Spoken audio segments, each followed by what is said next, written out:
J'ai connu Lucia Iraci, qui est donc la fondatrice de l'association Joséphine, tout simplement parce qu'elle était, et elle est toujours d'ailleurs, ma coiffeuse. Et la relation que nous avons eue dans un premier temps à titre personnel s'est nouée alors qu'elle me parlait régulièrement de ce projet d'association.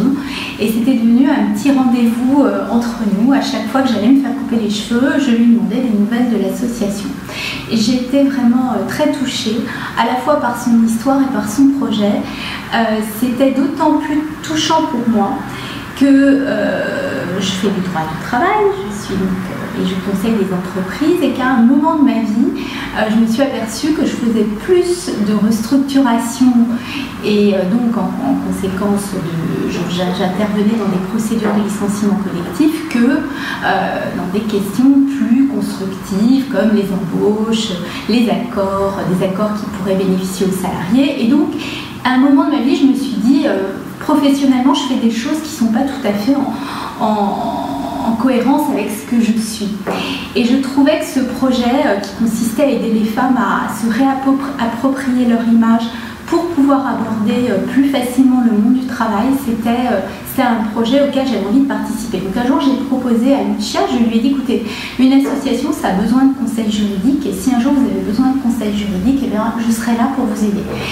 Et elle a attendu quelques temps, et un jour, elle m'a dit, Marie-Hélène, j'ai besoin d'abord de revoir les statuts de l'association, parce que ces statuts sont très simples. L'association commence maintenant à avoir une véritable image, une véritable ampleur, il faut qu'on repense au statut. Donc je lui ai dit que j'étais à sa disposition, et lorsque je disais je parlais en collectif, je pensais au cabinet, parce que l'association, enfin les structures de l'association, c'est pas ma spécialité. J'en ai donc parlé autour de moi, et je dois dire que lorsque j'ai parlé de cette association, toutes les bonnes volontés du cabinet se sont vraiment fédérées autour de moi. Toutes les filles du cabinet, dans un premier temps, ont été très très enthousiastes. Elles avaient vraiment envie de participer, au point même que certaines avocates du cabinet, dont les spécialités ne concernaient pas directement, ne pouvaient avoir d'intérêt direct pour l'association, venaient me voir en disant oui, mais c'est pas ma spécialité, mais quand même, si je peux faire quelque chose, je serais ravie de le faire.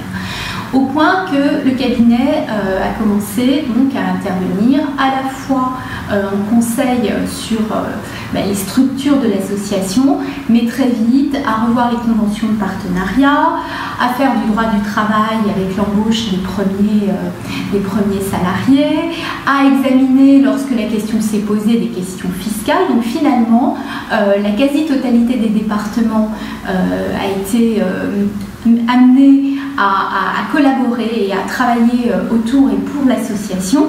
Beaucoup de filles, mais un garçon qui est Jérôme Théron, qui est finalement le pilier de tout ça, parce que c'est Jérôme qui s'occupe avec beaucoup de bienveillance, parce que parfois ça fait un petit peu poulailler les interventions du cabinet autour de l'association.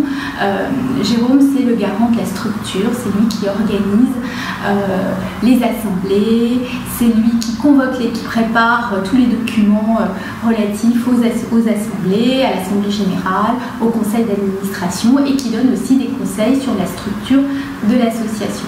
Voilà, ce que je dois dire, et d'ailleurs je remercie beaucoup l'ensemble de mes associés, parce qu'on passe beaucoup de temps, je crois, enfin beaucoup de temps, mais avec beaucoup de plaisir pour l'association. Ça a toujours été, j'ai toujours été encouragée par mes associés dans cette démarche. Et je dois dire que lorsque l'on parle de Joséphine et que l'on dit on a besoin de faire telle et telle chose pour Joséphine, personne ne compte son temps, c'est toujours fait avec beaucoup d'enthousiasme, et on a l'impression que Joséphine, elle fait partie finalement de la famille Auguste Rebosi.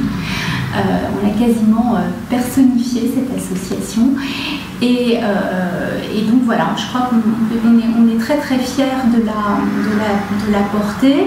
Ce qu'on apporte alors à l'association, évidemment, ce n'est pas un bénéfice direct pour les personnes qui bénéficient justement de cette association, mais je crois que ça permet à Lucia d'être libérée d'un certain nombre de contingences qui sont liées à l'organisation de l'association, et donc ça lui permet d'être d'autant plus investie dans les démarches concrètes qu'elle peut mener pour les femmes. Je crois aussi que c'est un réconfort pour elle de se dire qu'il y a une armée de juristes derrière elle pour veiller à ce que toutes les choses soient faites dans les règles et parfois essayer d'optimiser certaines situations, toujours dans l'intérêt des femmes qui bénéficient de l'association.